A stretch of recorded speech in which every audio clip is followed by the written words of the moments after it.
বামেদের সঙ্গে আরও জোট হবে এমনটা নস্যাৎ করে দিয়েছে নওশাদ সিদ্দিকী।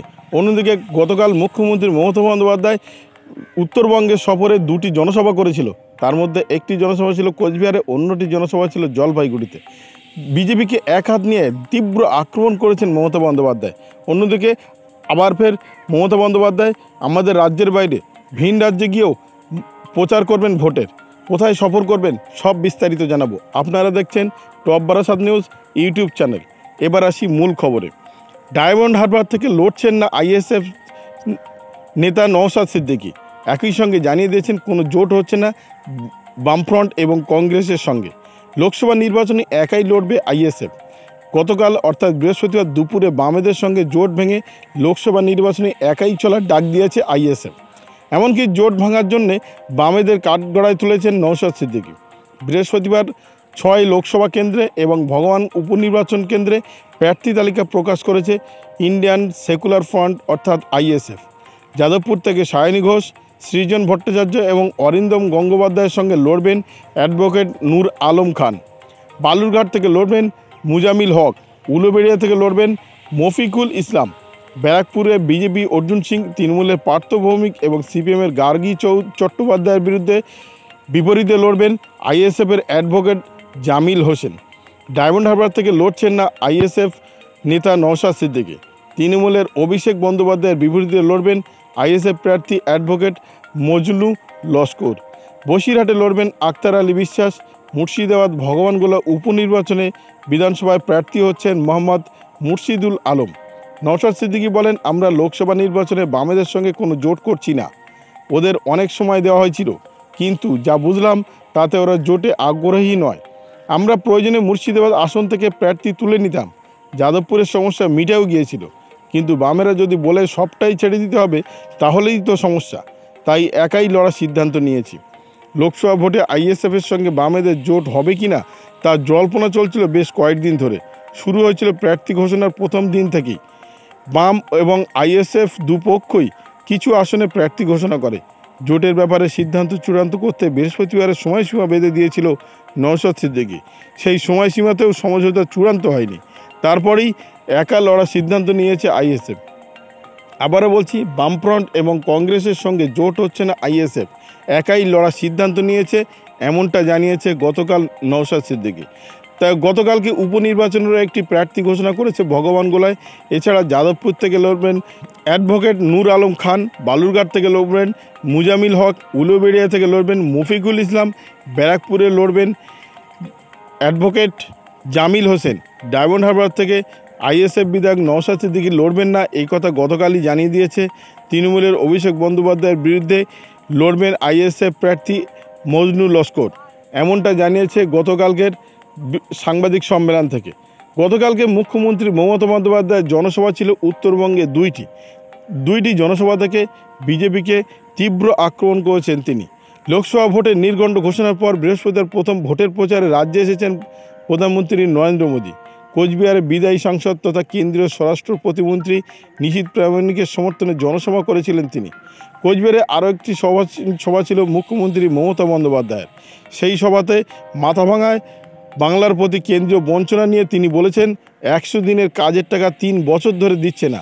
আমরা 59 লক্ষ মানুষকে টাকা দিয়েছি, এমনই টাকা দাও না, আবার বাড়াচ্ছ। কেন্দ্র 7 টাকা বাড়াচ্ছে বলেই তিনি বলেছেন, তোমার কথায় তো কোর্ট ভায়োলেন্স হচ্ছে না, আমিও দেব। এখানে বলছি না, তবে ঝড়ে ক্ষতিগ্রস্তদের বাড়ি রাজ্য তৈরি করে দিতে চায়, কমিশন যেন তাতে বাধা না দেয়। বিজেপি বললে কি ছাড়পত্র দেবেন? আমাদের 1,80,000 কোটি টাকা আটকে রেখেছে। এরপরই তার সংযোজন। কেউটে সাপকে বিশ্বাস করতে পারেন, তাকে পোষ মানাতে পারেন, বিজেপিকে বিশ্বাস করবেন না। কদিন আগেই কৃষ্ণনগরের বিজেপি প্রার্থী অমৃতা রায়কে ফোন করেছিলেন প্রধানমন্ত্রী নরেন্দ্র মোদী। তারপরে এই বিষয়টি নিয়ে কটাক্ষ করেছিলেন তৃণমূলের সাংসদ অভিষেক বন্দ্যোপাধ্যায়। হিসাব করে জানিয়েছিলেন, ওই দুর্নীতির টাকা যদি বাংলায় মানুষকে ফেরানো হয় তাহলে প্রত্যেকে মাত্র 21 টাকা করে পেতে পারেন। সেই কথা তুলে ধরে এদিন মুখ্যমন্ত্রী বলেন, ওরা ইডির নেওয়া টাকা জনতাকে দেবে বলেছে। কত টাকা করে পাবেন বাংলার জনগণ? মাত্র 21 টাকা করে। আপনাদের কি 21 টাকা চাই না, কি বাংলা বাঁচানো চাই, নাকি দেশ বাঁচানো চাই? মনে রাখবেন, বাংলাই দেশকে ভবিষ্যৎ দেখাবে। বাংলাই দেশকে বাঁচাবে, বাংলার ক্ষমতা অনেক বেশি। মাথাভাঙা সভা থেকে কেন্দ্রীয় স্বরাষ্ট্র প্রতিমন্ত্রী নিশীথ প্রামাণিকের নাম না করেও তাকে তীব্র আক্রমণ করেছিলেন। বলেন, আরও একজন বাবু আছেন, আমরা দল থেকে তাড়িয়ে দিয়েছিলাম, আমাদের দলে ছিল আপদ, আর এখন বিজেপিতে গিয়ে সম্পদ হয়েছে। তোমার বিরুদ্ধে কি কি অভিযোগ আছে বলে দেব, সমস্ত কেস বলে দেব।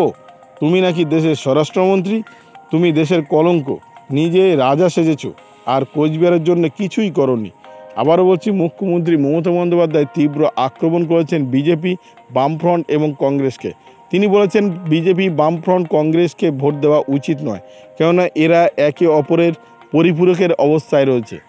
ইডির বাজেয়াপ্ত করা টাকা ফেরানোর যে প্রতিশ্রুতি মোদি দিয়েছেন তা নিয়েও মুখ খুলেছেন মমতা বন্দ্যোপাধ্যায়। মাত্র 21 টাকা করে পাবে আমাদের রাজ্যের মানুষ, সেইটা ভালো হবে না দেশকে বাঁচানোটা ভালো হবে, এমনটা তিনি বলেছেন। তিনি প্রথম দফা লোকসভা নির্বাচনে আর মাত্র 15 দিনও বাকি নেই। পাশাপাশি আগামী 19শে এপ্রিল ভোট হবে রাজ্যের 3 আসনে। সেই 3 আসনে লোকসভা কোচবিহার, জলপাইগুড়ি এবং আলিপুরদুয়ারে। আর এই নির্বাচনের মুখে আজ কোচবিহারে বৃহস্পতিবার অর্থাৎ গতকালকে হাই ভোল্টেজ জনসভা ছিল নরেন্দ্র মোদী এবং অন্যদিকে ছিল মমতা বন্দ্যোপাধ্যায়ের। এই সভা থেকে তিনি সরাসরি শীতলকুচির প্রসঙ্গে তোলেন। তিনি ভুলে গিয়েছেন নির্বাচনের সময় শীতলকুচির লাইনে 5 জনকে গুলি করে মারা হয়েছিল। এর মধ্যে 4 জন ছিল সংখ্যালঘু, একজন ছিল রাজবংশী। ঘটনার কথা শুনেই ছুটে এসেছিলাম। সেই সময় যে লোকটার নির্দেশে এই কাজ হয়েছিল, তার বিরুদ্ধে 2টি ডিপি চলছে, ভিজিল্যান্স ক্লিয়ার দেওয়া হয়নি, আইন কানুন কিছু মানে না এরা। আবেদন জানানো হয়েছিল, অন্যদিকে কেন্দ্রীয় সরকার তাকে ক্লিন চিট দিয়েছে এবং তাকে দলে নিয়ে আবার তাকে প্রার্থী করেছে, এমনটা তিনি জানিয়েছেন মমতা বন্দ্যোপাধ্যায়। এবার আসি পরবর্তী খবরে। লোকসভা ভোটের প্রচারে ভিন রাজ্যে যাওয়ার সম্ভাবনা রয়েছে মমতা বন্দ্যোপাধ্যায়। কোথায় যাচ্ছেন এবার সেটা জানাবো। শুধু রাজ্যের 42 আসনে নয়, লোকসভা ভোটের প্রচারে এবার ভিন রাজ্যে অর্থাৎ অন্যান্য রাজ্যে মুখ্যমন্ত্রী অর্থাৎ তৃণমূল সুপ্রিমো মমতা বন্দ্যোপাধ্যায় যাচ্ছেন। সূত্রের খবর, চলতি মাসে তিনি যাবেন আসাম এবং উত্তরপ্রদেশে। এই 2 রাজ্যে প্রচারে যাবেন। পয়লা বৈশাখের পর আগামী 17 তারিখ আসামে যাওয়ার কথা মমতা বন্দ্যোপাধ্যায়ের। এরপর দলীয় প্রার্থীর সমর্থনে প্রচার করবেন উত্তরপ্রদেশেও। তবে সেই সভায় দিনক্ষণ এখনও চূড়ান্ত হয়নি বলেই জানা যাচ্ছে। আসন্ন লোকসভা ভোটে আসামে 4 কেন্দ্রের প্রার্থী দিয়েছে বাংলা শাসক দল তৃণমূল কংগ্রেস। অসমে কোকরাঝড়, বরপেটা, লখিমপুর, শিলচরে ঘাসফুলের প্রতীকে লড়াই করছেন প্রার্থীরা।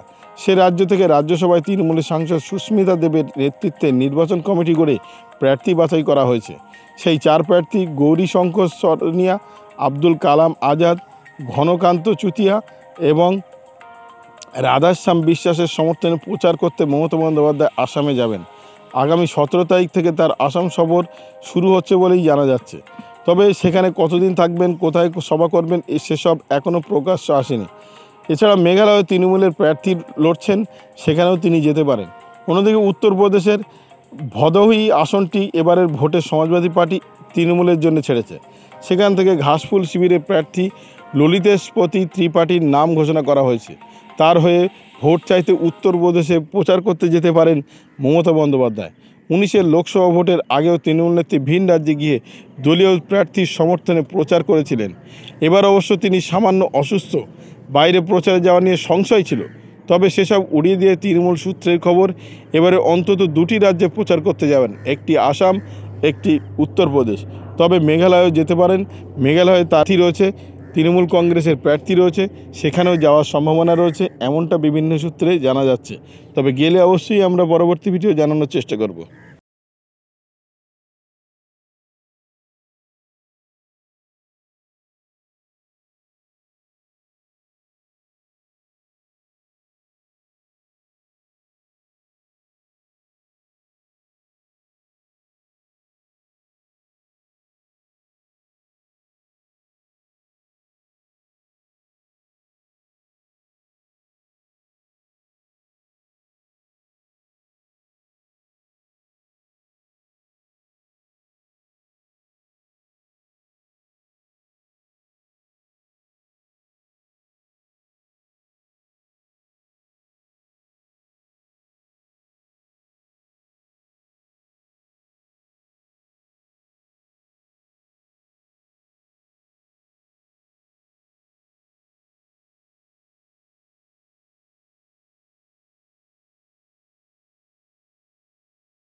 ভিডিওটি আপনার কোনো প্রকার উপকারে লেগে থাকে অবশ্যই লাইক কমেন্ট শেয়ার করবেন, সেই সঙ্গে চ্যানেলটি সাবস্ক্রাইব করার অনুরোধ রইল। সবাই ভালো থাকবেন, সুস্থ থাকবেন।